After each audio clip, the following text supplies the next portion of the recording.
Hello dear student, today we will discuss electrostatics DPP 8। चलिए हम लोग देखते हैं बच्चों डीपीपी 8 का पहला क्वेश्चन क्या बोल रहा है। First question is the insulation property of air breaks down at electric field E बराबर 3 into 10 to the power 6 volt पर metre. The maximum charge that can be given to a sphere of diameter 5 metre is approximately, आपका answer coulomb में है। And your option is 2 into 10 to the power minus 2 coulomb. Second option is 2 into 10 to the power minus 3 coulomb. Third is 2 into 10 to the power minus 4 coulomb. And fourth is 2 into 10 to the power minus 5 coulomb. बच्चे किसी भी object पे maximum charge आप कितना दे सकते हैं वो पूछा गया है, और एयर का इंसुलेशन प्रॉपर्टी भी बताया जा रहा है कि अगर electric field 3 into 10 to the power 6 volt पर मीटर से ज्यादा आया तो एयर का डाइलेक्ट्रिक ब्रेकडाउन हो जाएगा, मतलब वो इंसुलेटिंग प्रॉपर्टी खत्म हो जाएगी, एयर भी कंडक्टिंग हो जाएगा, चार्ज वहां से डिस्चार्ज होना शुरू होगा, वहां से एयर के थ्रू भी चार्ज पास करना शुरू कर देगा। तो बच्चे पूछा गया है कि किसी भी मैक्सिमम चार्ज कितना किसी भी स्फीयर पे दे सकते हैं। बच्चे यहाँ देखिएगा, अगर हमने कोई स्फीयर लिया, this is the sphere of radius r। अगर ये r रेडियस का बच्चे कोई स्फीयर है, इस पे आपने चार्ज दिया बच्चे, तो चार्ज जो होगा उसके सरफेस पे फैल जाएगा। और आपने चार्ज पूछा कि इस पे कितना चार्ज दिया, मान लीजिए वो मैक्सिमम चार्ज Q मैक्स है, इससे ज्यादा इस पे चार्ज हम नहीं दे सकते। और जब हम इस पे चार्ज इतना दिया हमने Q max, at that time electric field on the sphere is maximum, that is equal to dielectric strength 3 into 10 to the power 6 volt पर मीटर। आपने Q मैक्स इतना दिया कि स्फीयर का इलेक्ट्रिक फील्ड इतना हो गया, इससे ज्यादा नहीं होना चाहिए बच्चे। अगर इससे ज्यादा हुआ तो चार्ज यहां से डिस्चार्ज होना शुरू हो जाएगा एयर में। तो बच्चे you know that electric field का इक्वेशन आपको पता है, स्फीयर के सरफेस पे इलेक्ट्रिक फील्ड का जो फॉर्मूला होगा that is Q max by 4 pi epsilon naught r square. तो बच्चे Q मैक्स का वैल्यू कितना होगा, just see, Q max is equal to maximum charge आप कितना दे सकते हैं, that is 4 pi epsilon naught r square into electric field. तो बच्चे देखिए यहाँ पे आपका गिवन क्या है, फिर से एक बार आ जाइए, यहाँ पे देखेंगे आप डायमीटर बच्चे दिया हुआ है, गिवन है diameter is 5 metre. Then what is the value of radius, radius is half of diameter, that is how much 2.5 metre. Now put, और क्या दिया हुआ बच्चे, ये देखिए यहाँ पे ये गिवन है हमारा, और इलेक्ट्रिक फील्ड भी आपको दिया हुआ है, that is 3 into 10 to the power 6 volt पर मीटर। और बच्चे क्या दिया हुआ है, 1/4 पाई एप्सिलॉन नॉट का वैल्यू कितना होता है बच्चे, तो 1/4 pi epsilon naught is 9 into 10 to the power 9। तो बच्चे कितना हो जाएगा, ये SI यूनिट, या आप कहेंगे बच्चे that is equal to newton metre square पर कूलम स्क्वायर। तो बच्चे आप आएंगे इसमें वैल्यू पुट करेंगे हम यहाँ पे जल्दी ध्यान से देखेंगे बच्चे, 4 पाई एप्सिलॉन नॉट का वैल्यू कितना होगा बच्चे, तो यहाँ देखिए 1/4 pi epsilon naught is 9 into 10 to the power 9, then 4 pi epsilon naught is बच्चे कितना हो जाएगा, 1/9 into 10 to the power 9, सब SI यूनिट में बच्चे। r स्क्वायर, r का वैल्यू कितना आया 2.5, तो यू विल से हियर 2.5 का square. And what is the value of electric field, तो मैक्सिमम इलेक्ट्रिक फील्ड इतना प्रोड्यूस कराना है, that is 3 into 10 to the power 6। सब हमने SI यूनिट में लिया है, तो ये जो चार्ज आएगा Q मैक्स बच्चे किस में आएगा, कूलम्ब में। तो आप क्या देखोगे बच्चे, ये Q मैक्स का वैल्यू है, and after solving you will get the value of, अगर आप इसको सॉल्व करेंगे बच्चे तो you will get the value of 2 into 10 to the power minus 3 coulomb. You will gate, आप इसको सॉल्व करेंगे बच्चे, ये देखिए कट जाएगा, यहाँ पे 3 3 जा करेंगे 9, फिर 10 पावर माइनस प्लस 6 और प्लस 9 है, ये कैंसिल हो जाएगा। After solving you will gate Q max, maximum charge is how much बच्चे, 2 into 10 to the power minus 3 coulomb. Which option is correct? Your first option is 2 into 10 to the power minus 2 coulomb, and second option is 2 into 10 to the power minus 3 coulomb.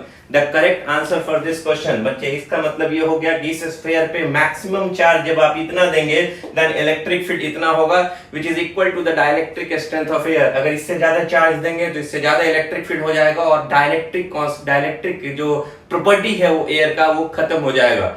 तो आपको कहा जाए what is the maximum charge, it means maximum electric field on the surface of that sphere निकाल लिया हमने और उसको solve करके हमारा क्या निकल गया बच्चे, Q max। तो वी विल गेट फर्स्ट का answer number 2 is the correct answer for this question. चलिए बच्चे चलते हैं हम लोग नेक्स्ट क्वेश्चन पे, क्वेश्चन नंबर 2। देखिए question number 2 very interesting question है, नीट के पॉइंट ऑफ व्यू से भी ये क्वेश्चन ज्यादातर पूछे जाते हैं। 8 small drops each of radius small r and having same charge q small q are combined to form a big drop. The ratio between the potential of bigger drop and the smaller drop is 8 small drops है जिसका radius small r है, identical है और इस पे charge सब पे बराबर दिए गए हैं, that is equal to small q on each. पूछा गया है कि जब इसको मिला करके एक लार्ज ड्रॉप बनाएंगे तो उसका पोटेंशियल और जो स्मॉल ड्रॉप पहले था इन दोनों का रेशियो कितना होगा। Your first option is 8:1, second option is 4:1, third option is 2:1 and fourth option is 1:8। तो बच्चे आइए, ये बड़ा फेमस क्वेश्चन है, इसके लिए हम एक जनरल फार्मूला आपको बता देते हैं। जब भी इस तरह का क्वेश्चन आएगा आप इसको यूज करके आप इसको सॉल्व कर लेंगे। तो बच्चे मान लीजिए कि n आइडेंटिकल स्मॉल ड्रॉपलेट्स है, These are n identical small droplets जो कॉम्बाइंड करके एक लार्ज ड्रॉप बनाने वाले हैं। तो बच्चे ये आपका क्या है, n आइडेंटिकल स्मॉल ड्रॉपलेट्स है जिसपे चार्ज q है एंड रेडियस कितना है इसका बच्चे, r है, और इसको कंबाइन करके आपने एक लार्ज ड्रॉप बनाया after combining these n identical small droplets. तो बच्चे ध्यान से देखेंगे, आपने कंबाइन करके बनाया। अगर हम एक ड्रॉपलेट्स पे चार्ज की बात करें तो q दिया है आपने, इसका रेडियस कितना बच्चे, स्मॉल r। तो अगर हम बोले what is the potential on the surface of small droplets, तो बच्चे देखेंगे इसका फॉर्मूला K, स्फीयर के सरफेस पे जो चार्ज होगा दैट इज KQ/R, इस पे चार्ज हो गया Q और इसका रेडियस क्या हो गया बच्चे, R। तो ये हमने निकाला potential on the surface of small drop. Now what is the potential on the surface of large drop, तो या बिगर ड्रॉप कह सकते हैं, लार्ज और बिगर ड्रॉप कितना होगा बच्चे, वो देखिए K और इस पे जो चार्ज होगा that is equal to capital Q और इसका रेडियस हमने मान लिया है R, इस पे चार्ज Q हो गया that is equal to R। तो बच्चे एक चीज देखेंगे, चार्ज आपने पढ़ा है कि चार्ज क्वांटाइज्ड है, तो अगर एक पे चार्ज Q है, ऐसा n आइडेंटिकल ड्रॉपलेट्स मिला तो what will be the net charge, मतलब कंजर्वेशन ऑफ चार्ज भी दे सकते हैं, जितना पहले चार्ज था बाद में उतना ही चार्ज होगा, that is equal to the NQ। अब बात आती है कि रेडियस भी निकालना पड़ेगा मुझे, है ना, this is your equation number second.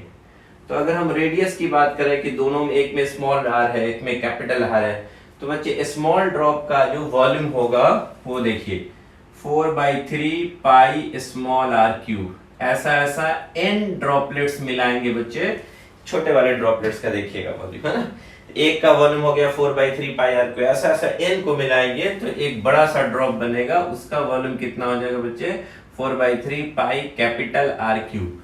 तो you will get here 4/3 pi cancel हो जाएगा, then you will get here capital R is equal to n के पावर 1/3 इंटू स्मॉल r, ये r क्यूब इंटू n के power 1/3 करेंगे, ये cancel हो जाएगा तो ये स्मॉल r बचेगा और n के पावर 1/3।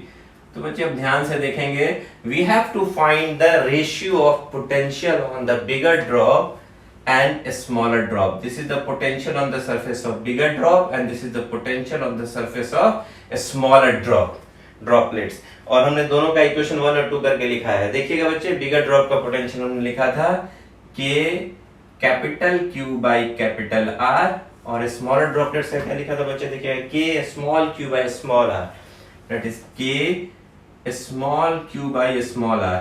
तो बच्चे देखेंगे K और K कैंसिल हो जाएगा, you will get here capital Q by small q into small r ऊपर चला जाएगा small r by capital R।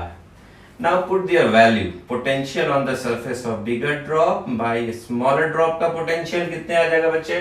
Capital Q is equal to आपने देखा NQ, that is NQ divided by Q, और small r is small r, and what is the value of capital R? तो capital R is equal to यहाँ बच्चे हमने निकाला n के power 1/3 into small r. तो बच्चे क्या देखेंगे, ये Q से Q कैंसिल हो जाएगा, ये R से R कैंसिल हो जाएगा, यहाँ क्या आ जाएगा बच्चे देखिएगा n के पावर 1 है और यहाँ 1/3 ऊपर जाएगा तो वो n के पावर -1/3 हो जाएगा। तो इसको हम लोग क्या लिखेंगे, 1 - 1/3. You will get here n के power 2/3. You will see here the potential on the bigger drop by a smaller drop is equal to n के पावर 2/3.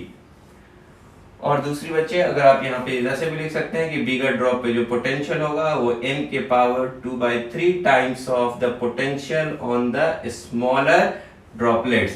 तो ये बच्चे आपका रेडीमेड फार्मूला हो गया, नीट में आपको याद भी रखना है क्योंकि इतना करने का आपके पास टाइम नहीं रहेगा। तो बच्चे अब आइए इस क्वेश्चन में n का वैल्यू कितना दिया हुआ है। तो हमारे क्वेश्चन में इन द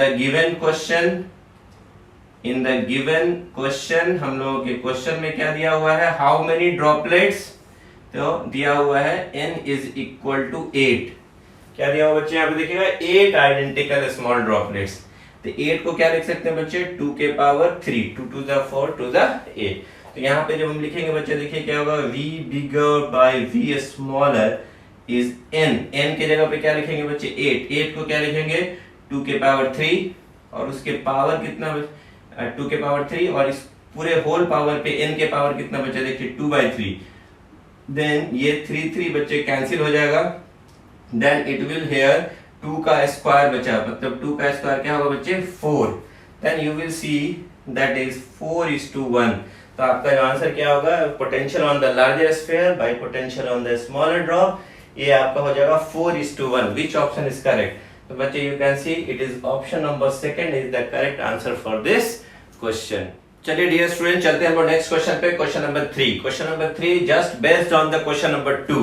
देखिए बच्चे क्या है, 8 oil drop of same size are charge to a potential of 50 volt each. These drops are merged into a single large drop. What will be the potential of the large drop? Your options are 50 volt, 100 volt, 200 volt and 400 volt. बच्चों बिल्कुल simple question है। यहाँ पे क्या है देखिए 1 2 3 4 5 6 7 8। These are the 8 small oil drop जिसका potential कह सकते हैं कि ये स्मॉल है, जिसका पोटेंशियल बच्चे दिया हुआ आपको 50 वोल्ट। इसको बच्चे मर्ज किया जा रहा है और मर्ज करने के बाद एक लार्ज ड्रॉप मिल रहा है, उसका पोटेंशियल पूछा गया बच्चे कितना होगा। तो आप देख सकते हैं इस क्वेश्चन में n का वैल्यू कितना है बच्चे, ये 8 है, दैट इज 2 के पावर 3 और पूछा गया what is the potential on the larger drop.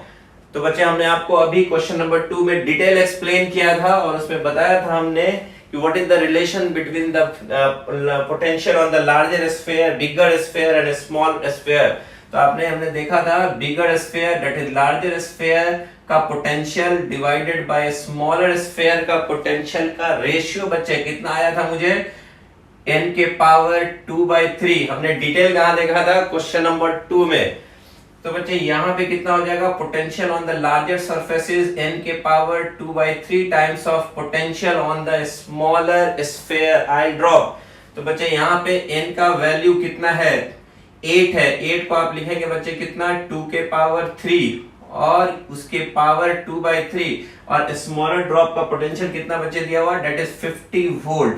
तो यू विल सी हियर 3 ये कैंसिल हो जाएगा, then v potential on the larger oil drop will be 2 के power 2 that is 4 into 50 volt.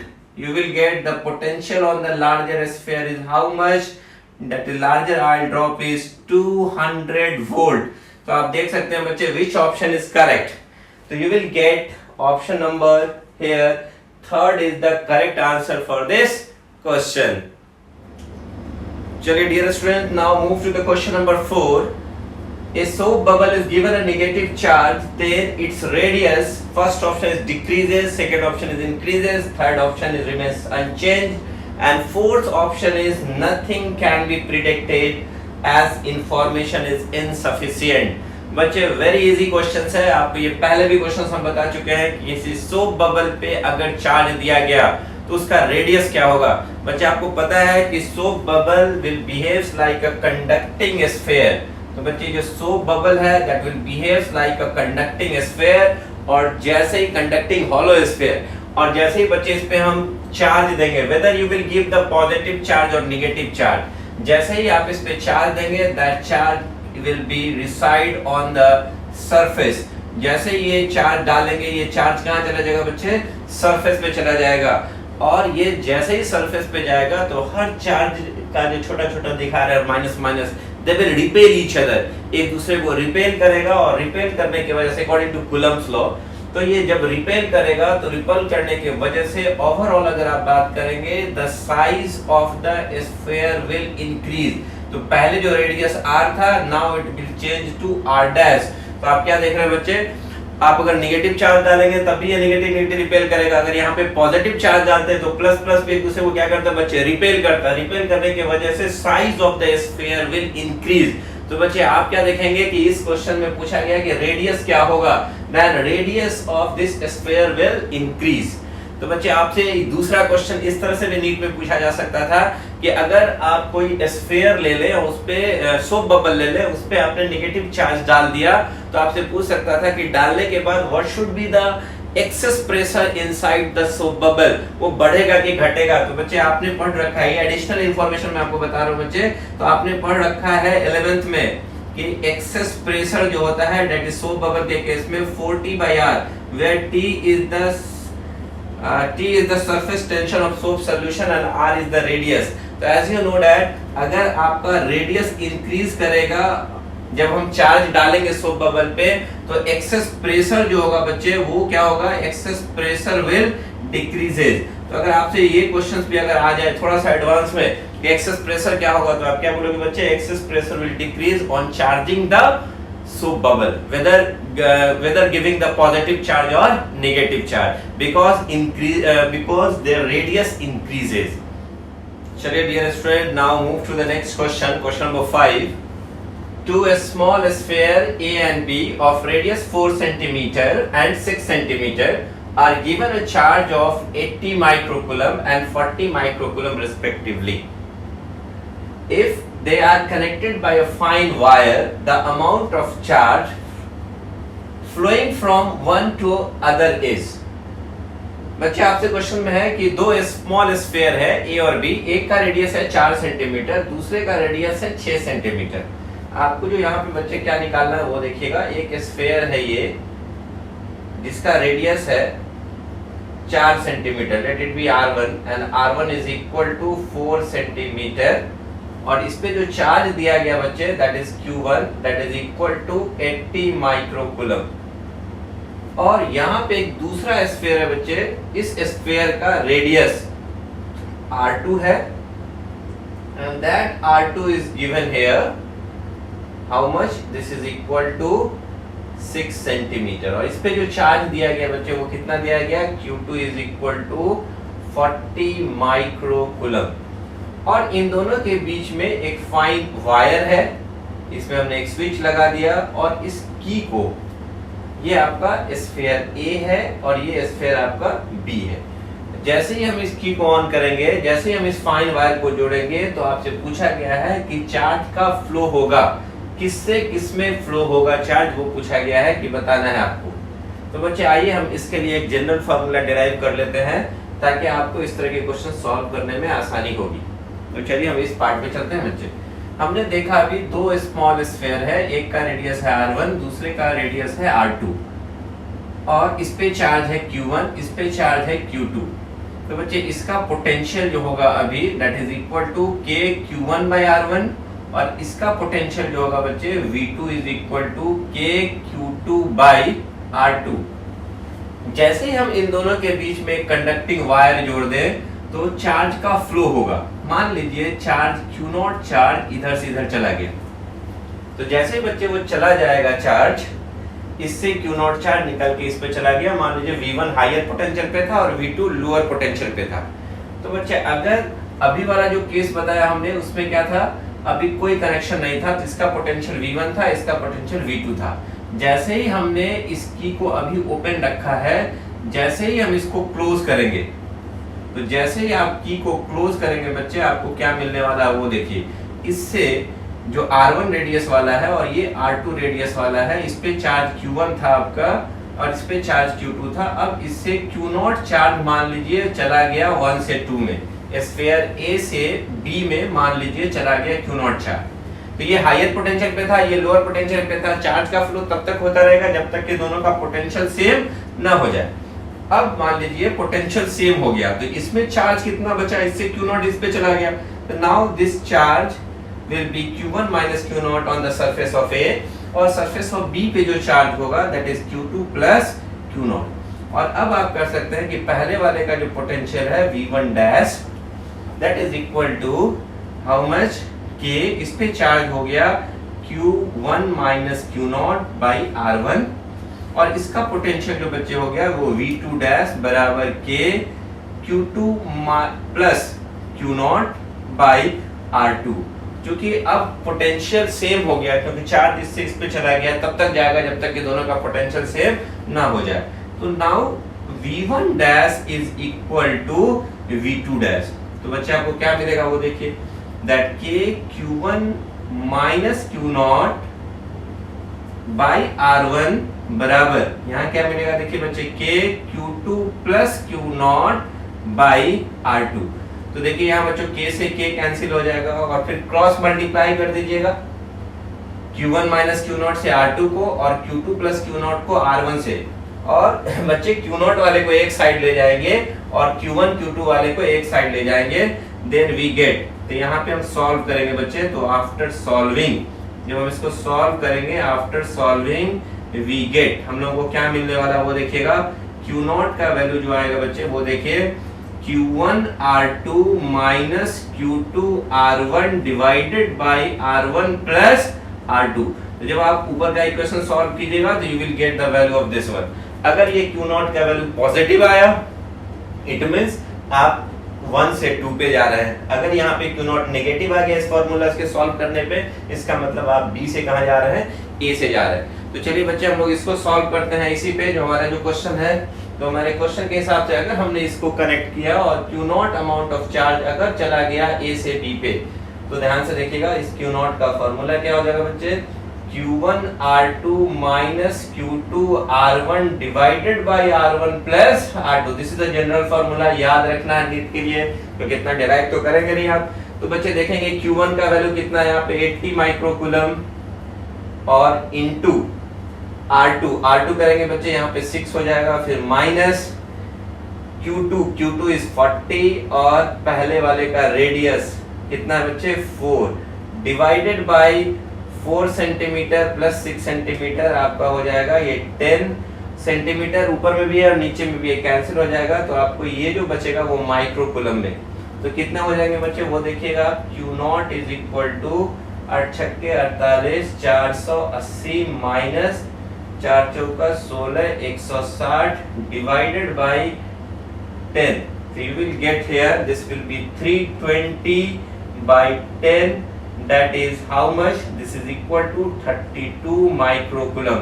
और बच्चे हमने क्या देखा कि ये Q0 का वैल्यू पॉजिटिव आया, इसका मतलब A से कहां जा रहा है, ये B पे जा रहा है। तो बच्चे which option is correct?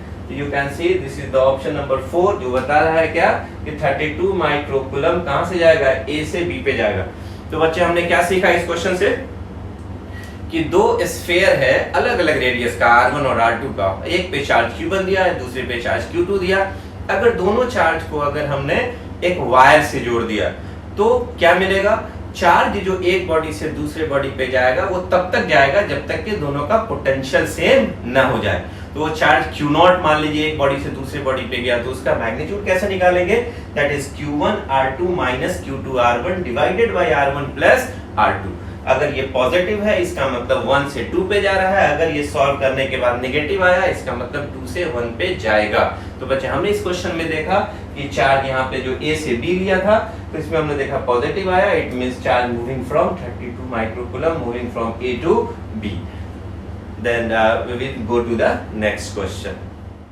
चलिए बच्चे चलते हैं नेक्स्ट क्वेश्चन नंबर 6 पे। देखिए क्या बोल रहा है। In Millikan oil drop experiment, oil drop carrying a charge capital Q is held stationary by a potential difference of 2400 volt between the plates. To keep a drop of half the radius stationary, the potential had to be made 600 volt. What is the charge on the second drop? Your options are Q by 4, second option is Q by 2, third option is Q and fourth option is 3Q by 2। बच्चे question आपसे क्या पूछा गया, very easy. एक Milton oil drop experiment में एक capital Q charge को रखते हैं जो कि held stationary when you supply a potential difference of 2400 volt. अगर हम इस चार्ज को रिप्लेस कर दें एक दूसरे चार्ज से जिसका रेडियस पहले वाले का आधा है, तो उस पे कितना चार्ज दिया जाए कि वो 600 वोल्ट के पोटेंशियल पे स्टेशनरी पाया जाए। तो बच्चे it is very easy question. चलिए हम स्टेप वाइज करके सॉल्व करते हैं। मान लीजिए कि शुरुआत वाला जो केस है बच्चे वो देखिए। अगर हमने यहां ले लिया कि ये मिल्टन आयल ड्रॉप एक्सपेरिमेंट में दो प्लेट है और इस प्लेट्स पे हमने चार्ज देना है, तो अगर हम इसको दे दे पॉजिटिव चार्ज, इसको नेगेटिव चार्ज, इसको हमने higher potential and lower potential से जोड़ना है मुझे। If it is at higher potential and this one is lower potential, अगर आपने ऐसे जोड़ दिया दैट इज V, ये हायर पोटेंशियल तो ये आपका हो गया पॉजिटिव चार्ज और ये बच्चे आपका आ गया नेगेटिव चार्ज। तो आप क्या देखेंगे बच्चे, ध्यान से देखिएगा, यहाँ पे एक इलेक्ट्रिक फील्ड क्रिएट होगा, है ना, और ये जो इलेक्ट्रिक फील्ड होगा फ्रॉम हायर पोटेंशियल से lower potential, this is the electric field. और आप क्या देखेंगे बच्चे, the distance between the plates are D मान लीजिए, है ना, और इसके अंदर एक चार्ज रख रहा है। क्वेश्चन के अकॉर्डिंग देखेंगे बच्चे, यहाँ पे एक कैपिटल Q चार्ज रखा गया और ये चार्ज स्टेशनरी पाया गया जब आपने यहाँ पे 2400 वोल्ट का सप्लाई दिया है। हम बाद में लिख लेंगे बच्चे, है ना।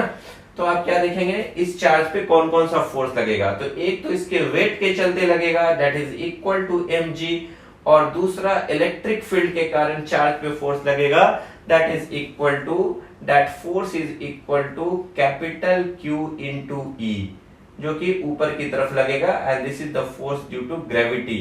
और चूंकि ये चार्ज आपका रेस्ट में है, it means force acting on this charge due to electric field will be balanced by the force acting on this charge due to gravity।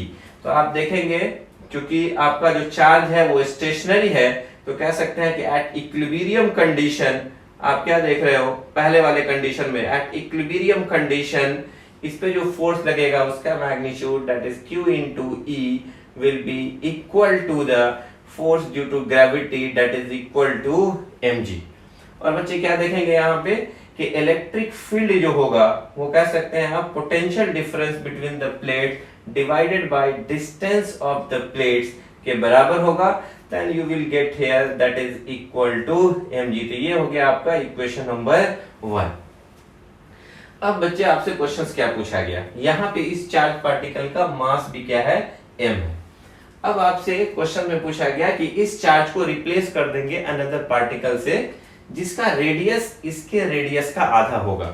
तो वहां पे एक फिगर और बनाना पड़ेगा मुझे, ध्यान से देखेंगे बच्चे। सेम सेटिंग हमने अरेंजमेंट फिर से बनाया, यहाँ पे ये प्लेट्स लिया हमने, यहाँ पे वही प्लेट्स लिया हमने, और पोटेंशियल इस बार जो हम अप्लाई करेंगे बच्चे ध्यान से देखेंगे, पोटेंशियल जो अप्लाई किया गया इस केस में दैट इज V डैश, 600 किया गया था V डैश, पोटेंशियल चेंज कर दिया गया but the distance between the plates is D। ये आपका हायर पोटेंशियल है, इसमें कोई चेंजेस नहीं है, ये आपका लोअर पोटेंशियल है। इलेक्ट्रिक फील्ड का स्ट्रेंथ भी चेंज हो जाएगा क्योंकि अब आपका पोटेंशियल चेंज हो गया है V डैश तो ये E डैश, लेकिन डिस्टेंस बिटवीन द प्लेट वही रखा गया। अब आपसे क्या पूछा गया कि इसके अंदर जो चार्ज रखा गया वो चेंज कर दिया गया Q डैश, जिसका वैल्यू आपको निकालना है कि दूसरा चार्ज, लेकिन इसका रेडियस चूंकि आधा हो गया है तो मास भी चेंज हो जाएगा m डैश। बच्चे इस चार्ज का रेडियस r था और इस चार्ज का रेडियस अब कितना है r/2, और V डैश पोटेंशियल 600 वोल्ट पे ये अभी स्टेशनरी है। तो बच्चे अब क्या देखेंगे, अब जो इस पे फोर्स लगेगा, एक फोर्स तो लगेगा ही, force due to gravity that is equal to m dash g, क्योंकि रेडियस आधा हुआ है तो मास भी चेंज हो जाएगा।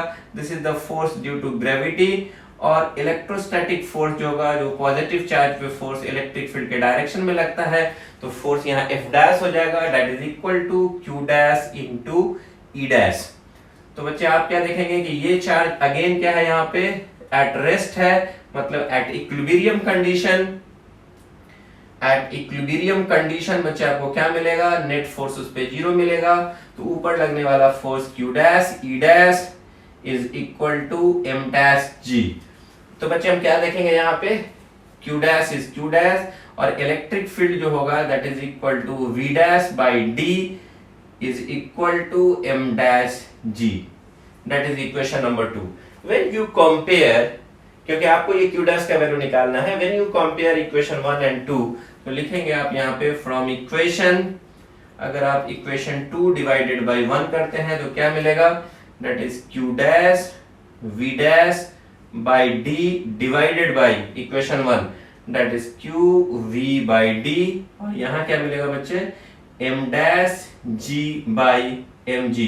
तो आप थोड़ा कट करके देखें बच्चे क्या क्या कट हो जाएगा, D से D कैंसिल हो जाएगा, G से G कैंसिल हो जाएगा, then you will get what here Q dash is equal to, आपको क्या मिलने वाला बच्चे ध्यान से देखेंगे, Q dash is equal to M dash by M, ये M डैश बाई M रह जाएगा, और ये Q इंटू V उधर चला जाएगा ऊपर, और ये V डैश चला आएगा नीचे।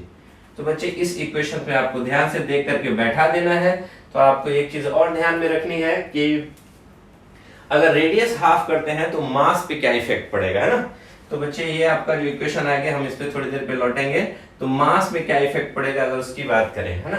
तो चूंकि आप कह सकते हैं कि रेडियस को आपने चेंज किया है ना, तो बच्चे अगर हम मास की बात करें तो जो पहले वाला जो है, बाद वाला जो मास होगा डिवाइडेड बाय पहले वाला मास का रेशियो, तो मास बराबर डेंसिटी इनटू वॉल्यूम। तो पहले वाले की अगर हम मास की बात करें तो डेंसिटी रो, वॉल्यूम हो गया 4/3 पाई आर क्यूब, और बाद में जो रेडियस हाफ किए तो डेंसिटी वही है लेकिन वॉल्यूम चेंज हो जाएगा, दैट इज r/2 का होल क्यूब।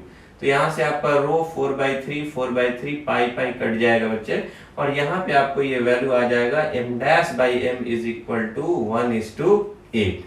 तो बच्चे when you put this value in this equation then you will get here q dash is equal to, आप आ जाइए बच्चे, यहाँ से हम डायरेक्ट यहाँ आ रहे हैं, दैट इज q डैश, इस पे जो चार्ज होगा उसका वैल्यू कितना होगा, m डैश बाई m का वैल्यू कितना निकाला हमने, 1:8। और देखिए बच्चे पहले वाला चार्ज जो इस पे दिया गया था दैट चार्ज इज q, तो वो चार्ज q ही रहेगा, और वोल्टेज इस केस में जो v था which is how much, that is 2400 volt, और यहाँ बच्चे कितना कर दिया गया, that is 600 volt.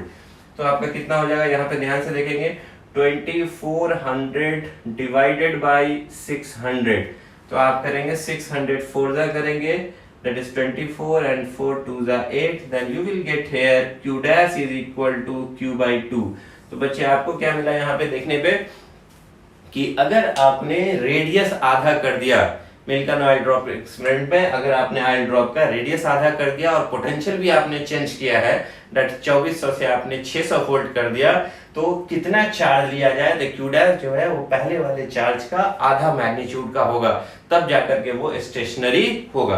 Then which option is correct, then option number second is the correct answer for this question.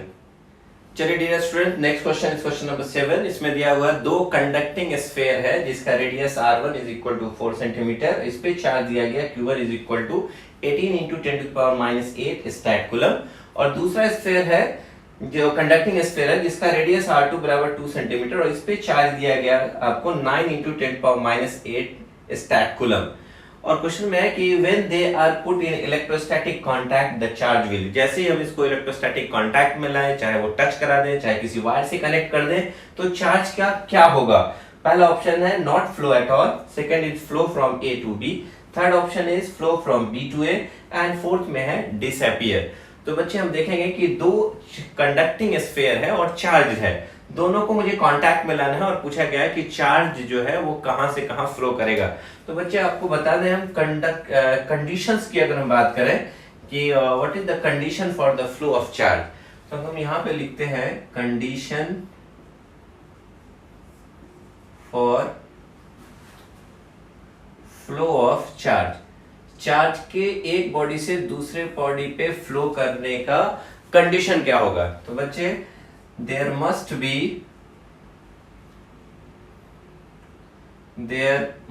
B potential difference. There must be potential difference between the bodies। जो भी bodies जिसको contact में लाना चाहेंगे आप, उन दोनों bodies के बीच में पोटेंशियल डिफरेंस कितना होगा। अगर पोटेंशियल डिफरेंस है then there will be flow of charge होगा। तो हमने लिखा condition for flow of charge, there must be potential difference between the bodies. तो चलिए बच्चे, यहाँ पे जो दो बॉडी दिखाया गया है, हम दोनों के पोटेंशियल को कैलकुलेट करें। जैसे कि पोटेंशियल अगर हम बात करेंगे पहले स्फीयर पे या दूसरे स्फीयर पे, तो यहाँ पे क्या होगा बच्चे, देखिए potential that is electric potential on the surface of conducting sphere. आपने पढ़ रखा है बच्चे, क्लास में भी बताया गया है या लेक्चर के अंदर कि पोटेंशियल का फॉर्मूला क्या होता है, that is KQ by R, that is potential on the surface of conducting sphere.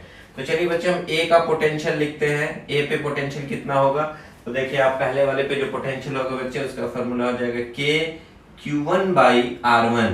K का वैल्यू K ही रहने देते हैं, और Q1 का वैल्यू कितना बच्चे देखिएगा, 18 into 10 to the power -8 statcoulomb है, डिवाइडेड बाय R1 4 सेंटीमीटर। हम जो यूनिट है उसी यूनिट पर रहने देते हैं बच्चे। अगर कट करेंगे तो you will get here 2 to the 4 9 to the 18, you will get here K into 9 into 10 to the power -8 by 2। This is equation number 1। तो हमने देखा पहले स्फीयर पे जो पोटेंशियल होगा that is equal to K into 9 into 10 power -8 divided by 2। चलिए बच्चों, अब चलते हम लोग दूसरे स्फीयर पे पोटेंशियल कितना होगा। उसका फॉर्मूला KQ2 by R2। हमने उस पे चार्ज कितना माना है Q2 और इसका रेडियस कितना है R2। तो बच्चे बैठा दीजिए, यहाँ पे K का K ही रहने दीजिए। और what is the value of Q2? Q2 is here given 9 into 10 to the power -8, that is 9 into 10 to the power -8 divided by what is the value of R2 is 2 centimetre. तो यहाँ पे 2 centimetre. This is your equation number 2। Potential का flow, potential अगर difference होगा तभी charge का flow होगा। तो यहाँ पे हमने इसका पोटेंशियल लिया VA और इसका पोटेंशियल लिया हमने VB, और हमें क्या देखने को मिला, जस्ट सी। A का जो पोटेंशियल आप देखते हैं बच्चे, that is equal to K into 9 into 10 power -8 by divided by 2, और B का जो पोटेंशियल बच्चे आप देख रहे हैं that is also equal to K into 9 into 10 power -8 by 2। आपने क्या देखा, तो आपने देखा यहाँ पे देयरफॉर आपने देखा कि A का पोटेंशियल B के पोटेंशियल के बराबर है। इसका मतलब दोनों इक्वी पोटेंशियल बॉडी हो गया। देन देयर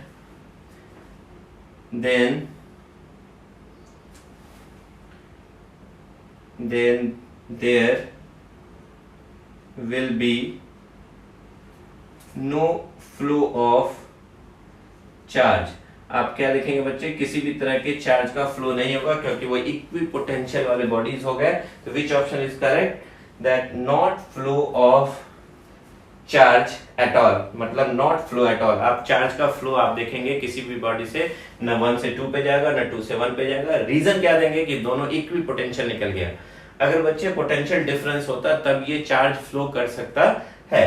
और हमने आपको बताया भी था पिछले क्वेश्चंस में कि अगर आप एक बॉडी से दूसरे बॉडी में जो चार्ज फ्लो करता है उसके लिए हमने आपको एक जनरल फार्मूला भी बता दिया था, और उस जनरल फार्मूला को फिर से आपको रिमाइंड करा दे। Q0 का वैल्यू अगर इससे इस पे गया then it is Q0 is equal to Q1 R2 minus Q2 R1 divided by R1 plus R2, क्योंकि नीट के बच्चे को तो जरूरी है। तो आप यहाँ पे अगर ये वैल्यू पुट करेंगे you will get here Q not बराबर 0। हम इस फॉर्मूला से तुरंत बना सकते थे बच्चे, यहाँ पे वैल्यू पुट करते और ये क्यू नॉट बराबर 0। इसका मतलब कोई भी चार्ज का फ्लो एक बॉडी से दूसरे बॉडी में नहीं होगा। और क्या रीजन देते, तो आप क्या देखते, दोनों का पोटेंशियल क्या होता, सेम होता। तो पोटेंशियल डिफरेंस क्या होता, दोनों के बीच में 0 होता है, इसलिए किसी भी बॉडी पे चार्ज का फ्लो नहीं होगा। चलिए बच्चे आते हैं हम लोग क्वेश्चन नंबर 8 पे। Two insulated charge sphere of radii r1 and r2 having charges q1 and q2 are respectively connected to each other. There is first option an increase in the energy of the system. Second option no change in the energy of the system. Third option always decrease in energy. And fourth option a decrease in energy of the system unless q1 r2 is equal to q2 r1. बच्चे आपसे questions में क्या कहा गया है कि दो sphere है, एक r1 रेडियस का और एक r2 रेडियस का, एक पे चार्ज q1 दिया गया है, दूसरे पे q2 दिया गया है। अगर दोनों को हम किसी वायर से कनेक्ट करें तो उसके सिस्टम का एनर्जी क्या होगा, बढ़ेगा, घटेगा या कांस्टेंट रहेगा, इसकी बात पूछी जा रही है बच्चों। तो जब भी हम जानते हैं कि दो चार्ज स्फीयर ले ले, दोनों को कनेक्ट करें, तो चार्ज का फ्लो तभी होगा जब दोनों के बीच में पोटेंशियल डिफरेंस होगा। तो हायर पोटेंशियल से चार्ज का फ्लो होगा लोअर पोटेंशियल में। तो आपको बच्चे एक चीज पता है कि एनर्जी का अगर हम बात करें कि potential energy of the system क्या होगा, तो हर सिस्टम चाहता है कि हायर एनर्जी से लोअर एनर्जी लेवल में जाए, पोटेंशियल एनर्जी में जाए, सो दैट वो स्टेबिलिटी गेन करे।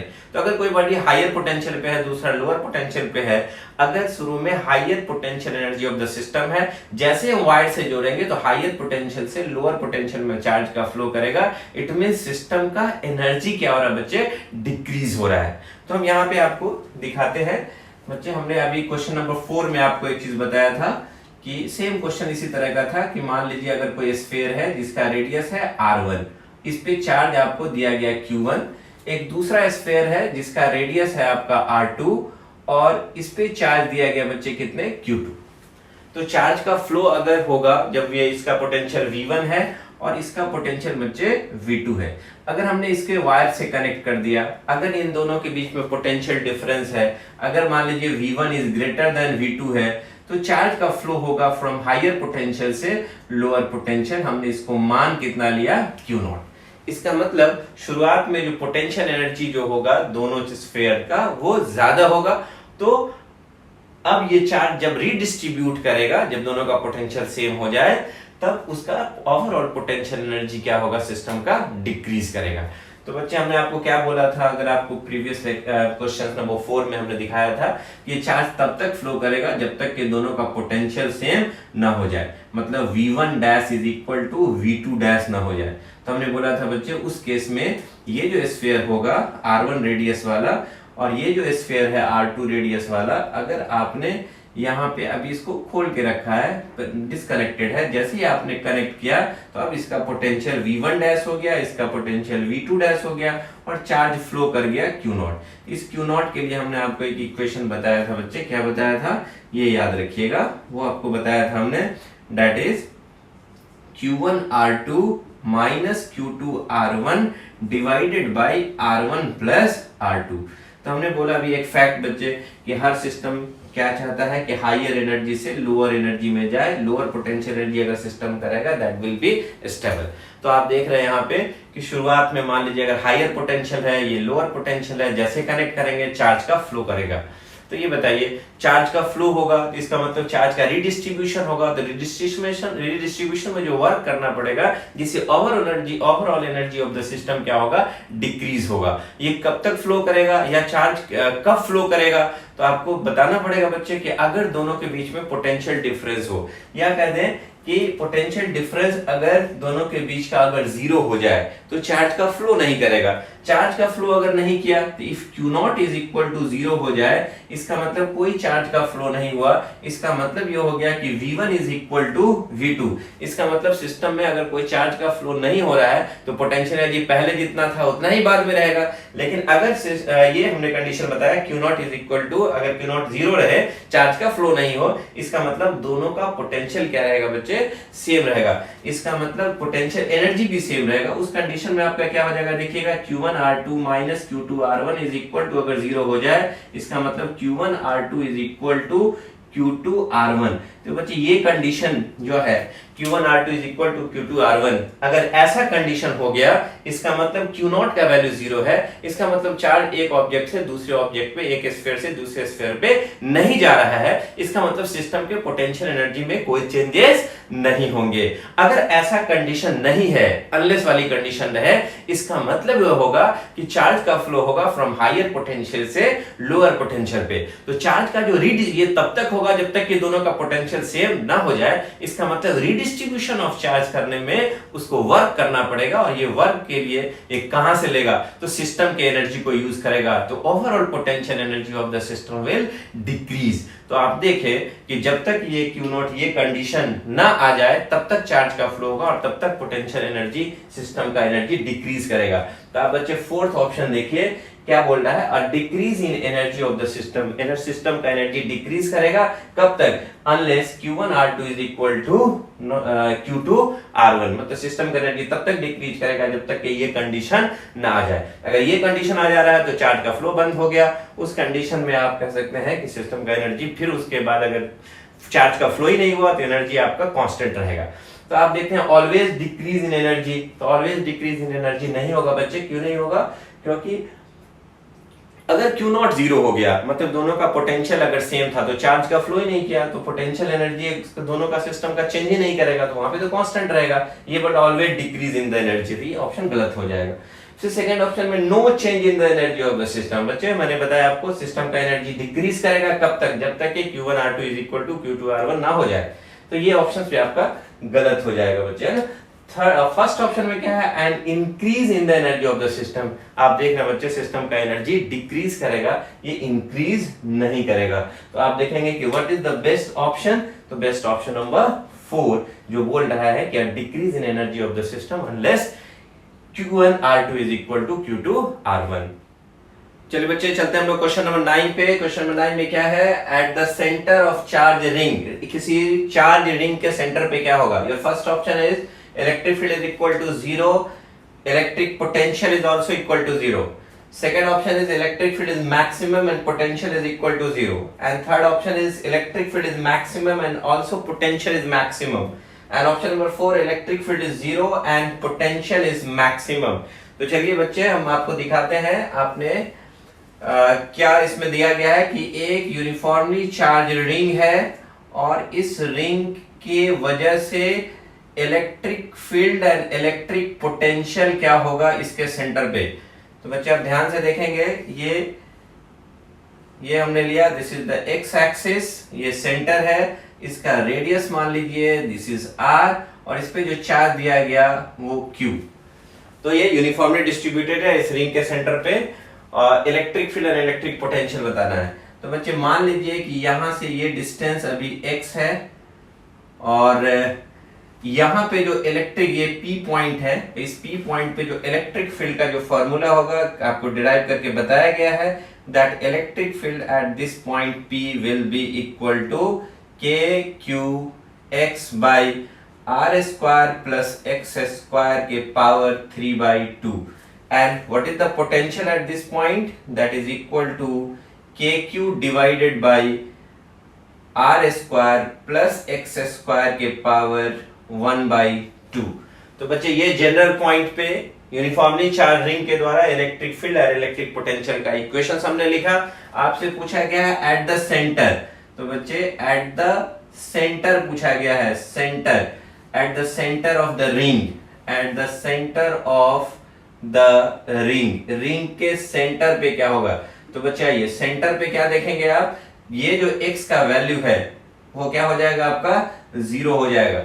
तो आपको देखिएगा इस सेंटर पे, मतलब O पॉइंट पे जो सेंटर पे जो इलेक्ट्रिक फील्ड मिलेगा वो कितना हो जाएगा बच्चे, यहां देखिएगा दैट इज KQ, और इस x के जगह पे क्या लिखेंगे बच्चे 0 divided by R square plus 0 का स्क्वायर के पावर 3/2। अगर आप किसी भी को आप मल्टीप्लाई करेंगे 0 से तो ओवरऑल क्या मिलेगा आपको 0। तो सेंटर पे आपको इलेक्ट्रिक फील्ड क्या मिलने जा रहा है बच्चों, 0 मिलने जा रहा है। Now come to the equation of potential, potential at the centre, आप x का वैल्यू 0 रखेंगे बच्चे तो क्या देखेंगे दैट इज KQ बाई, यहाँ पे देखेंगे R square plus X square के पावर 1/2, यहाँ x के जगह पे क्या रखेंगे बच्चे, यहाँ 0 रखेंगे, तो you will get here what, kq by, ये तो 0 का स्क्वायर 0 ही होगा, 0 plus R square, R square के पावर 1/2, आपको क्या मिलेगा, दैट इज r।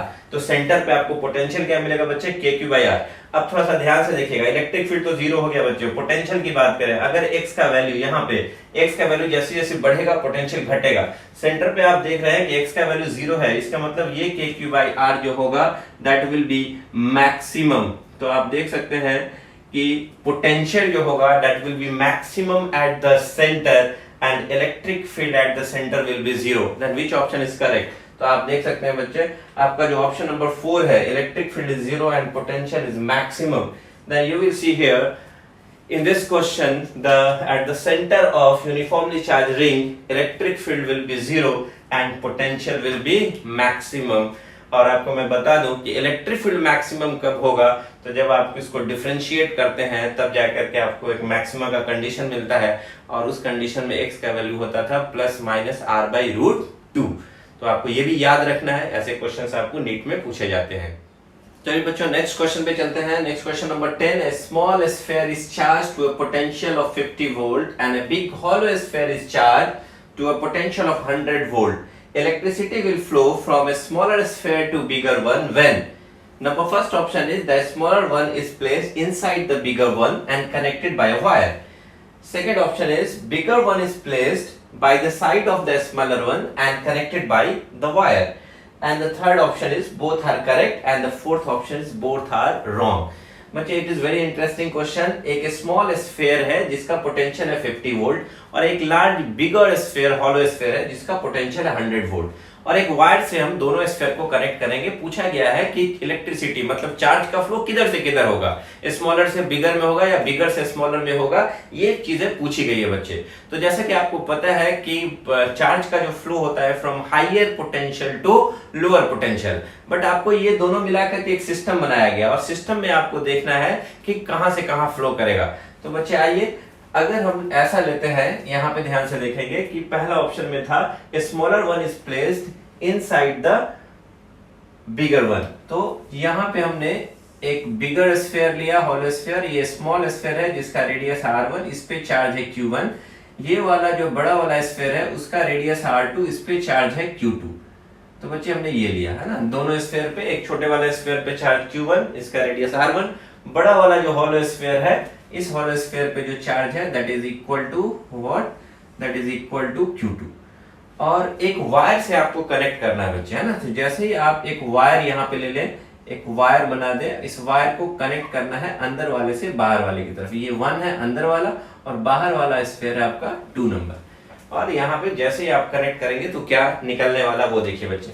तो पहले वाले सिचुएशंस में अगर हम बात करेंगे बच्चे, तो देखिएगा पहले वाले का अगर आपने कनेक्ट करके नहीं रखा है, दिस की जो है आपका की दैट इज ओपन, अगर आप इसको ओपन करके रखते हैं तो अंदर वाले का जो पोटेंशियल होगा that is equal to k q1 by r1 which is given here how much, it is 50 volt। और v2 बाहर वाले का जो पोटेंशियल होगा उसके सरफेस पे that k q2 by r2 is equal to 100 volt। ये भी बच्चे क्या है आपका, ये गिवन है। हमने पहले ऑप्शंस पे जा रहे हैं जिसमें बोल रहा है कि छोटे वाले स्फीयर को बड़े वाले स्फीयर के अंदर रख दिया। अब जैसे ही बच्चे हम अगर वायर को कनेक्ट करें तब का सिचुएशन क्या होगा, तो जैसे ही हम इसको कनेक्ट करेंगे, ये r1 और ये वाला r2 रेडियस का है, इस पे चार्ज है q1, इस पे q2। जैसे ही हम इसको कनेक्ट कर दें बच्चे, देखिएगा जैसे ही कनेक्ट करेंगे ये 1 और 2, आपको क्लास के लेक्चर्स में भी बताया गया होंगे। जैसे ही आप k को क्लोज कीजिए, तो जैसे ही आप क्लोज करेंगे व्हेन k इज क्लोज्ड, मतलब आपने अंदर वाले और बाहर वाले स्फीयर को ज्वाइन कर दिया बाय अ कंडक्टिंग वायर। तो बच्चे अंदर वाले इस पे जो स्फीयर पे जो पोटेंशियल हो जाएगा वो तो एक खुद के वजह से होगा ही, दैट खुद के वजह से कितना होगा, that is k q1 by r1, ये तो अपने वजह से है।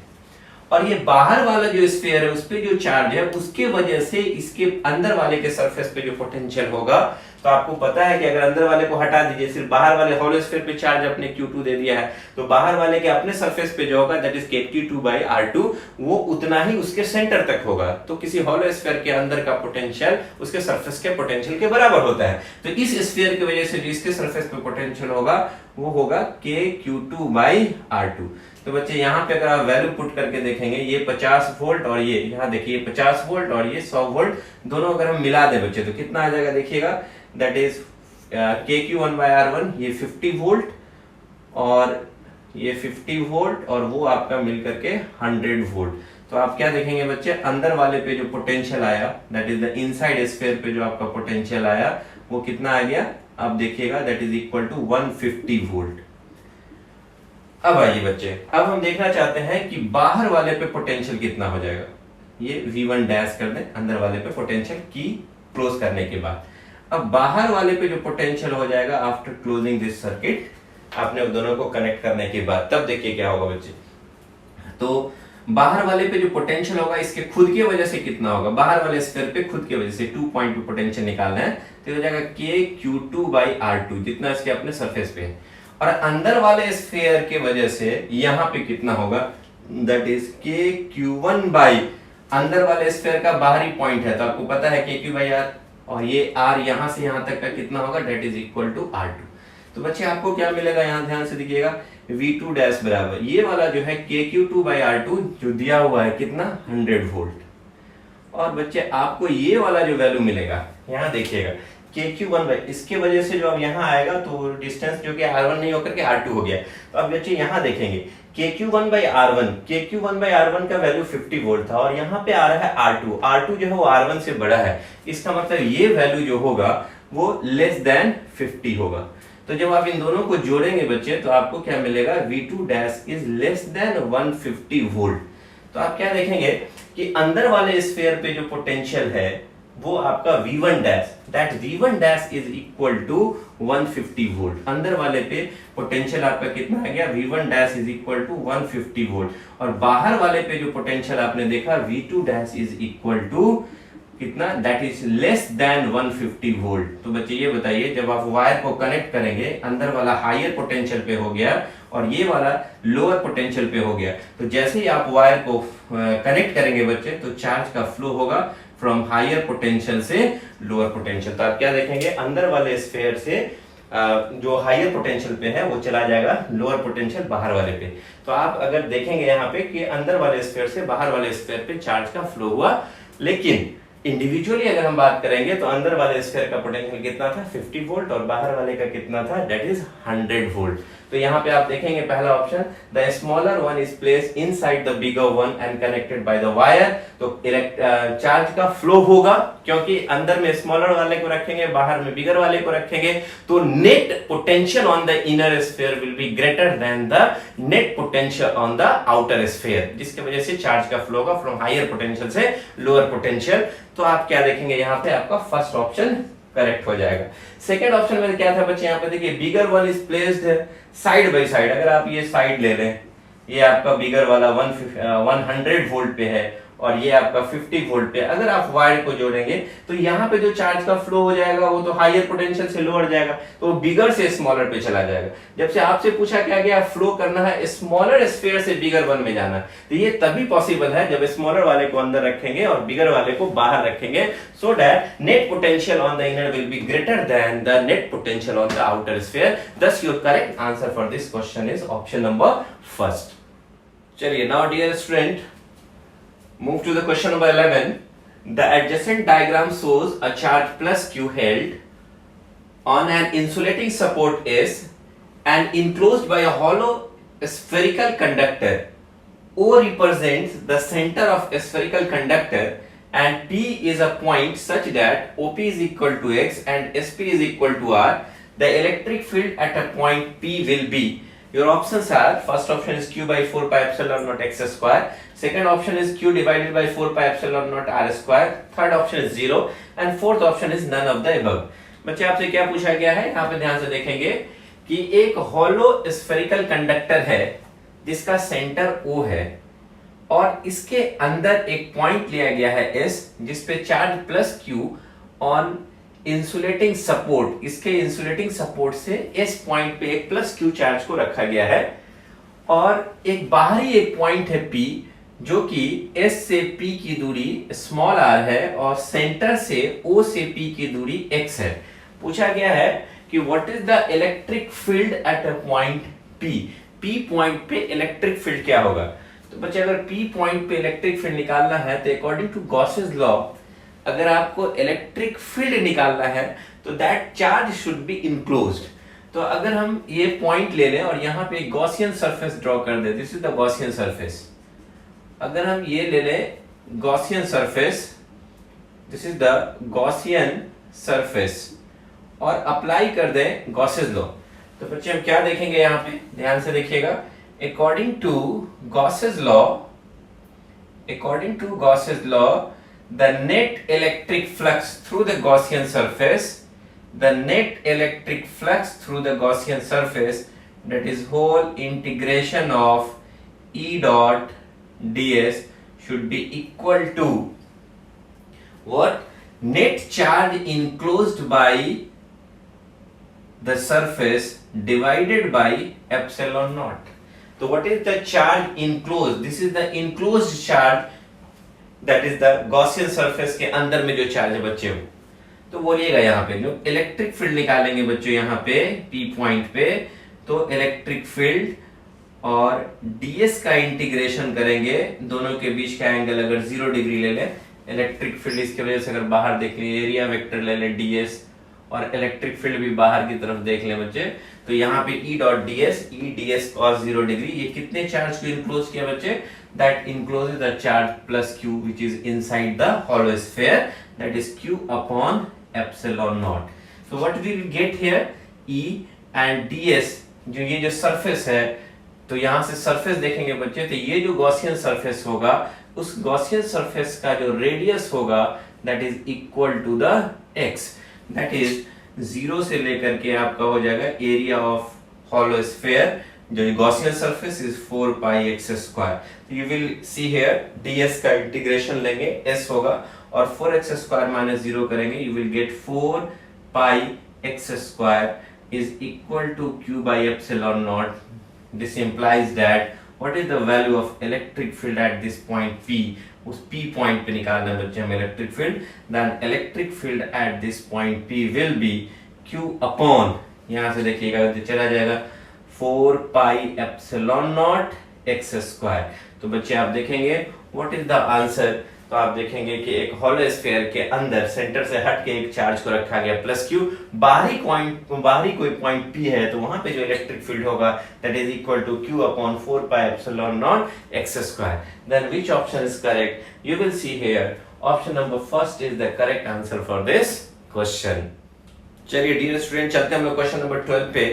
To conducting concentric hollow sphere, जिसका रेडियस r1 है, दूसरे का रेडियस r2 है, दो कंसेंट्रिक कंडक्टिंग हॉलो स्फीयर का अरेंजमेंट दिखाया गया है। बाहर वाले जिसका रेडियाई r2 है उस पे एक चार्ज दिया गया है प्लस Q, और अंदर वाले स्फीयर को ग्राउंड कर दिया गया है, अर्थ कर दिया गया है, और पूछा कि इस पे कितना चार्ज इंड्यूस्ड होगा, Q डैश का वैल्यू बताना है। The charge Q dash on the inner sphere will be, your option is equal to Q जो कि आउटर स्फीयर पे है, या इस चार्ज प्लस Q है तो यहाँ पे जो इंड्यूस होगा that is minus Q। Third option है minus Q r1 by r2 and fourth option is 0। तो दो कंडक्टिंग आप देख रहे हैं हॉलो स्फीयर है, एक का रेडियाई r1 है, दूसरे का रेडियाई r2 है, और बाहर वाले पे चार्ज दिया गया प्लस Q। पूछा गया इनर स्फीयर पे चार्ज कितना होगा when inner sphere is grounded. तो बच्चे अगर हमने ग्राउंड कर दिया है, इसका मतलब यहाँ पे इसके सरफेस पे जो पोटेंशियल होगा V1 that is equal to 0, क्योंकि आपने क्या कर रखा है बच्चे, ग्राउंड कर रखा है, और यहाँ इस सरफेस पे जो पोटेंशियल होगा that is equal to V2। तो मुझे बच्चों क्या निकालना है कि what is the induced charge on the inner hollow sphere. इसको हमने मान लिया Q डैश, या आपके क्वेश्चन में दिया भी हुआ है, अगर Q डैश मान लिया तो बताइए Q डैश का वैल्यू कितना होगा। तो बच्चे एक काम करते हैं, क्योंकि V1 पहले अंदर वाले स्फीयर को हम ग्राउंड किए हुए हैं, अर्थ किए हैं, इसका मतलब इसका पोटेंशियल 0 है। We have to find the equation of potential on the inner sphere, और उसको इक्वेट कर देंगे 0 के बराबर कर देंगे। तो चूंकि इनर स्फीयर क्या है बच्चे, that is inner hollow sphere, inner hollow sphere is grounded. तो ग्राउंड करेंगे किसी भी चीज को बच्चे तो उसका पोटेंशियल क्या हो जाएगा, आपका जीरो होगा। तो बताइए अंदर का पोटेंशियल अगर आपने ग्राउंड कर दिया है that is equal to zero, तो हम एक बार हमने क्यू डैश जो चार्ज माना है इसकी वजह से पोटेंशियल निकालेंगे। तो ये पोटेंशियल कितना आ जाएगा बच्चे, वो देखिएगा, potential due to Q dash on its surface, अंदर वाले पे, that is equal to K Q dash by इसका जो रेडियस होगा बच्चे अंदर वाले का, that is equal to R1। अब आइए बाहर वाला जो स्फीयर है उसके वजह से अंदर वाले स्फीयर पे कितना पोटेंशियल होगा।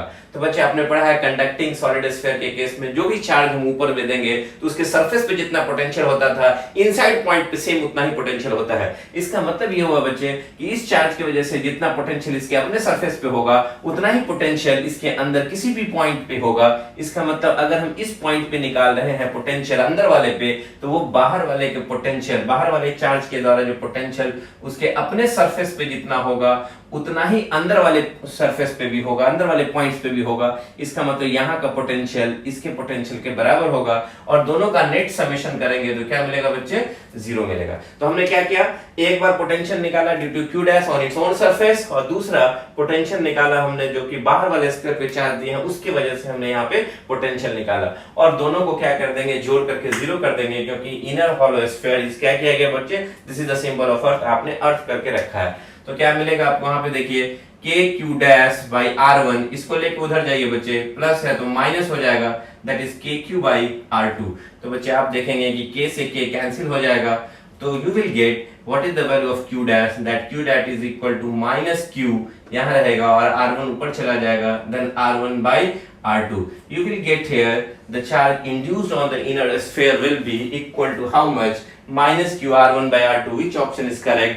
बच्चे you can see option number third जो कि आपको शो कर रहा है minus q R1 by R2 which is the correct answer for this question।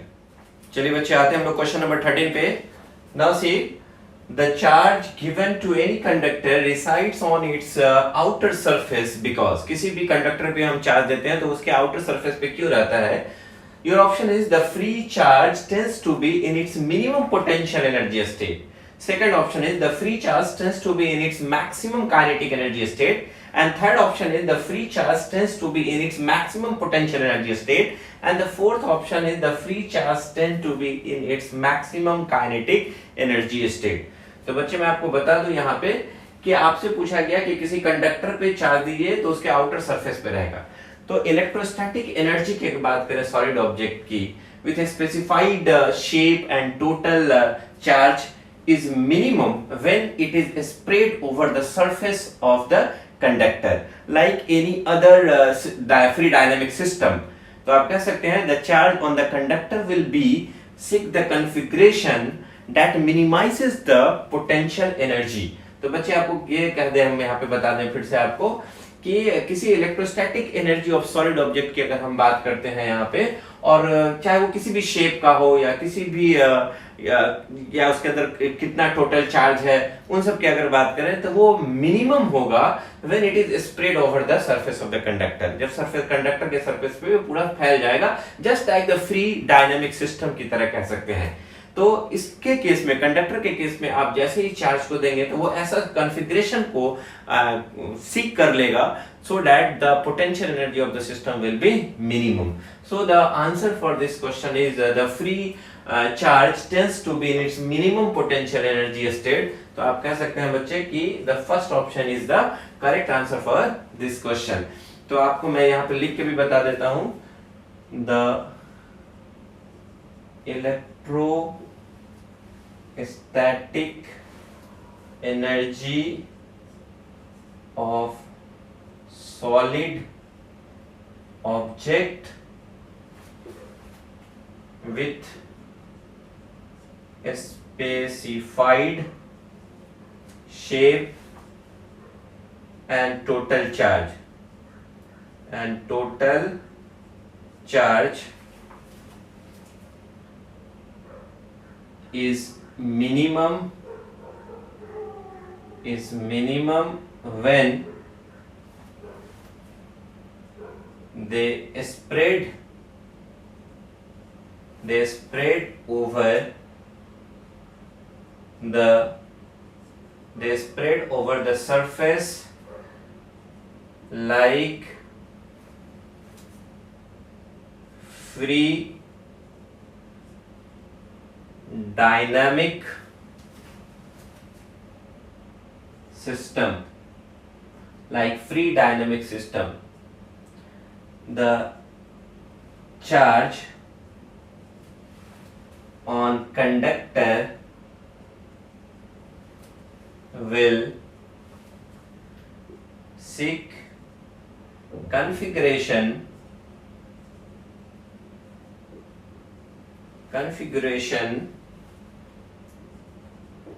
to minimizes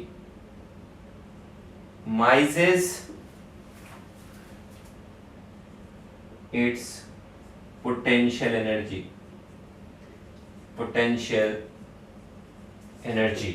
तो बच्चे हमने क्या लिखा है यहाँ पे, ध्यान से देखिएगा, the electrostatic energy of solid object with a specified shape and total charge is minimum when they spread over the surface like free dynamic system. The charge on the conductor will seek configuration to minimize its potential energy. तो बच्चे क्या देखें कि जब भी हम किसी conductor पे चार्ज देंगे तो वो स्प्रेड कर जाएगा like a free dynamic system जो आप देखते हैं दूसरे सिस्टम में, और ये सिस्टम चाहेगा मिनिमम पोटेंशियल एनर्जी रखना so that will be in stable condition. तो आप देख सकते हैं इस क्वेश्चन का आंसर भी हो जाएगा that free charge tends to be in its minimum potential energy state. आप सेकंड ऑप्शन में देख सकते हैं काइनेटिक एनर्जी स्टेट दे दिया है. थर्ड ऑप्शन में आप देखेंगे कि मैक्सिमम पोटेंशियल एनर्जी दिया है, जबकि क्या होगा यहाँ पे मिनिमम पोटेंशियल एनर्जी होगा, यहाँ मैक्सिमम दे दिया है. एंड फोर्थ ऑप्शन में the free charge tends to be its maximum kinetic energy state. तो आप देखते हैं कि fourth, third and second will be incorrect and first option is the correct answer for this question. चलिए dear student, now move to the question number 14. इसमें क्या है, thin conducting shell है ऑफ यूनिफॉर्म चार्ज डेंसिटी का. पूछा गया variation of magnitude of electric field and electric potential with distance small r from the centre is best represented by which graph. एक thin conducting shell है जिस पे uniform charge दे दिया गया है और पूछा गया है इसमें variation of electric field and electric potential के लिए इसमें से बताना आपको कि बेस्ट सुटेबल ग्राफ कौन सा होगा. तो बच्चे आपने पढ़ा है थिन कंडक्टिंग शेल के अंदर अगर आप देखेंगे इनसाइड इलेक्ट्रिक फील्ड क्या मिलता है आपको, जीरो मिलता है होलो स्फीयर के अंदर, शेल के अंदर. पहली बार इलेक्ट्रिक फील्ड आपको मिलता है सरफेस पे जो कि मैक्सिमम होता है, that is equal to KQ by capital R square. और जैसे ही बाहरी पॉइंट पे अगर आप जाते हैं तो आपको यहाँ पे आउटर सरफेस में जो आपको मिलेगा that is equal to outer points पे आप कह सकते हैं that is KQ by small R square. तो आप क्या देखेंगे सेंटर से लेके सरफेस तक आपको इलेक्ट्रिक फील्ड क्या मिलेगा बच्चे, जीरो मिलेगा. तो when you draw the graph of electric field versus R, magnitude of electric field versus R, you will see small r is equal to zero. Centre है ये आपका सरफेस हो गया. तो पहली बार सेंटर से सरफेस तक आपको इलेक्ट्रिक फील्ड नहीं मिलेगा, मतलब यहां से यहां तक आपको इलेक्ट्रिक फील्ड नहीं मिलने वाला है. पहली बार इलेक्ट्रिक फील्ड मिलेगा जो कि कहां मिलेगा आपको, सरफेस पे. तो ये जो इलेक्ट्रिक फील्ड होगा that is electric field at the surface, ये आपका हो गया KQ बाय R स्क्वायर. पहली बार मिलेगा अंदर में इलेक्ट्रिक फील्ड, यहां से यहां तक इलेक्ट्रिक फील्ड जीरो होगा. और जैसे ही बाहर जाइएगा that electric field is inversely proportional to R square. The graph of electric field will be like this. तो आप देखेंगे जीरो से लेकर के ऑरिजिन से लेकर के सरफेस तक इलेक्ट्रिक फील्ड इनसाइड जीरो है और बाहर में इनवर्सली प्रोपोर्शनल है. और दूसरी बात, ये तो इलेक्ट्रिक फील्ड की बात हो गई. तो आप देखेंगे बच्चे ऐसा ग्राफ कहां पॉसिबल इलेक्ट्रिक फील्ड का. तो ये जो आप देख रहे हैं सॉलिड लाइन से वो इलेक्ट्रिक फील्ड का है. तो आप देख सकते हैं पहला वाला है ना. दूसरे वाले में देखेंगे बच्चे इलेक्ट्रिक फील्ड का वेरिएशन दिखा दिया गया है सेंटर से लेके सरफेस तक. तो ये तो गलत हो जाएगा. तीसरे वाले में आ जाइए बच्चे, तीसरे वाले ग्राफ में भी देखेंगे सॉलिड लाइन से इलेक्ट्रिक फील्ड दिखाया गया, तो सेंटर से लेकर के सरफेस तक इलेक्ट्रिक फील्ड दिखाया जा रहा है इनसाइड. ये भी ऑप्शन गलत हो जाएगा. अब आइए बच्चे फोर्थ ऑप्शन में सेंटर से लेकर सरफेस तक इलेक्ट्रिक फील्ड जीरो है. चलिए तो ये आपका दो पॉसिबिलिटी है, फर्स्ट एंड फोर्थ ग्राफ. अब आ जाइए हम पोटेंशियल से वेरिएशंस की बात करें बच्चे. तो पोटेंशियल की अगर हम बात करेंगे तो देखिए पोटेंशियल के लिए यू नो द फार्मूला. अगर हम यहीं पे बात करते हैं बच्चे तो पोटेंशियल की बात करें तो हॉलो स्फीयर के केस में जो पोटेंशियल होगा वो इनसाइड पोटेंशियल, या यहीं पे बात करते हैं इनसाइड पोटेंशियल जो होगा that is equal to potential on the surface. ये आपको क्लास में पढ़ाया भी गया है. And that is equal to KQ by capital R. और जैसे ही आप बाहर वाले पॉइंट पे जाएंगे तो पोटेंशियल आउटसाइड जो मिलेगा that is equal to K Q by small R. तो आप क्या देखते हैं बच्चे, इनसाइड पोटेंशियल जो होगा वो सरफेस के पोटेंशियल के बराबर होगा, that is equal to K Q by R. और बाहर जाएंगे then outside is K Q by small R, तो कह सकते हैं कि outside potential is inversely proportional to R. तो चलिए बच्चों फर्स्ट ऑप्शन को देखते हैं कि फर्स्ट ऑप्शन में आप क्या देखेंगे कि पोटेंशियल का वेरिएशन डॉटेड लाइन से दिखाया गया, तो आपको मिल रहा है सेंटर से सरफेस तक आपको यहाँ डायरेक्टली प्रोपोर्शनल दिख रहा है, इसलिए ये ऑप्शन क्या हो जाएगा, गलत हो जाएगा। देख लीजिए सेंटर से सरफेस तक आपको डायरेक्टली बढ़ रहा है, सेंटर से बढ़ा रहे हैं तो बढ़ भी रहा है, ये तो गलत हो जाएगा। जबकि हमने देखा अभी कि सेंटर से सरफेस तक इलेक्ट्रिक पोटेंशियल क्या रहता है, कांस्टेंट। तो आप देखेंगे यहाँ पे बच्चे सेंटर पे जितना इलेक्ट्रिक फील्ड है सरफेस पे इलेक्ट्रिक, सेंटर पे जितना इलेक्ट्रिक पोटेंशियल है सरफेस पे भी इलेक्ट्रिक पोटेंशियल सेम है। तो यहाँ देख रहे हैं सेंटर से लेकर के सरफेस तक इलेक्ट्रिक पोटेंशियल सेम रहेगा, that is equal to the inside potential, कह सकते हैं सरफेस के पोटेंशियल के बराबर होगा। और जैसे ही आर से बाहर निकलेंगे, जैसे ही कैपिटल आर सरफेस से बाहर निकलेंगे, this V is inversely proportional to R. और यहाँ इलेक्ट्रिक फील्ड आपको क्या मिला, इनसाइड 0, और जैसे ही इससे बाहर निकले electric field is inversely proportional to R square. Then option number 4 is the correct answer for this question. Hello dear student, now this is the last question of DPP8. An ellipsoid cavity is carved within a perfect conductor. A positive charge Q is placed at the center of the cavity. The point A and B are on the cavity surface as shown in the figure.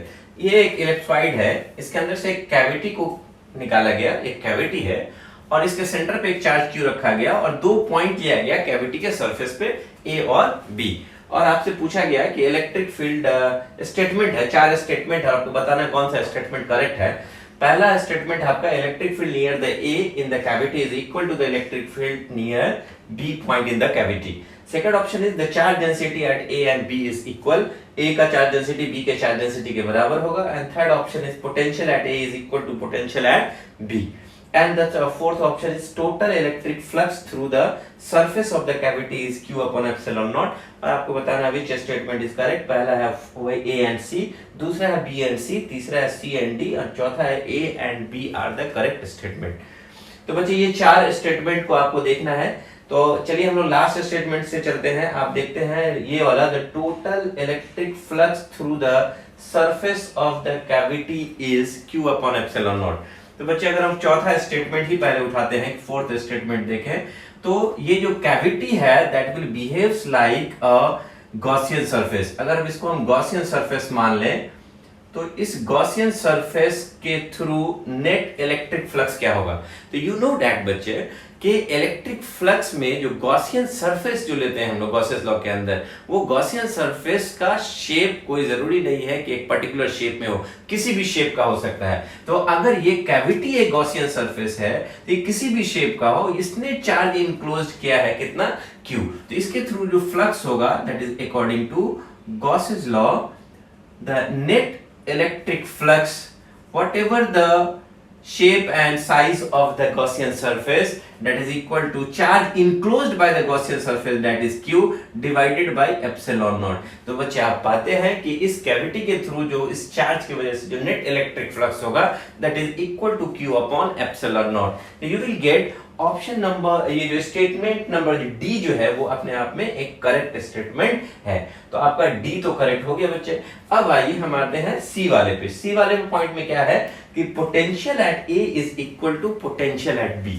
बच्चे ये बताइए अगर हम सी statement की बात कर रहे हैं कि ए का पोटेंशियल बी के पोटेंशियल के बराबर है कि नहीं। मान लीजिए कि यहाँ का पोटेंशियल है VA और यहाँ का पोटेंशियल है VB due to this charge. इस चार्ज की वजह से यहाँ का पोटेंशियल VA है, यहाँ का पोटेंशियल VB है और ये एक परफेक्ट कंडक्टर है बच्चे। तो अगर ये परफेक्ट कंडक्टर है, 2 पॉइंट है और दोनों पॉइंट एक वायर से, एक यहाँ पे देखिए कर्व सरफेस से जुड़ा हुआ है, एक कंडक्टिंग मटेरियल से जुड़ा हुआ है, तो आपको पता है कि अगर किसी कंडक्टर से 2 पॉइंट्स को जोड़ देंगे तो उसका पोटेंशियल क्या होगा, सेम होगा। तो you will see here VA is equal to VB। अगर 2 पॉइंट है A और B, यहाँ का पोटेंशियल VA, यहाँ का पोटेंशियल VB, अगर आपने कंडक्टर से इसको जोड़ दिया it means these points are equipotential points होगा, इसलिए A और B का पोटेंशियल भी बच्चे क्या होगा, सेम होगा। इसका मतलब ये स्टेटमेंट भी आपका क्या है, करेक्ट है, तो सी भी करेक्ट हो गया, डी भी करेक्ट हो गया।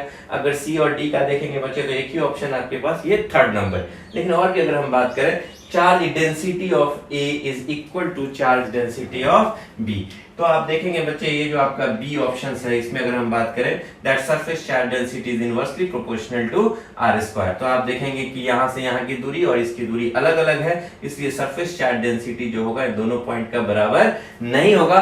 स्टेटमेंट में कहा जा रहा है आपके surface charge density of A is equal to surface charge density of B, जो कि गलत होगा।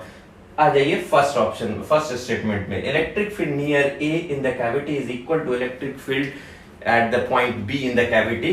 तो बच्चे आपको हम बता दें that electric field due to this charge is in monopole is inversely proportional to R square। तो आप देखेंगे चूंकि RA is not equal to RB, इसलिए दोनों का यहाँ से यहाँ जो दूरी होगा वो अलग अलग है, इसलिए इलेक्ट्रिक फील्ड भी जो होगा ए पॉइंट पे वो बी पॉइंट के इलेक्ट्रिक फील्ड के बराबर नहीं होगा। तो बच्चे आप क्या देखते हैं, इसमें फर्स्ट स्टेटमेंट में दिया है कि बराबर है, लेकिन ऐसा बराबर होगा नहीं।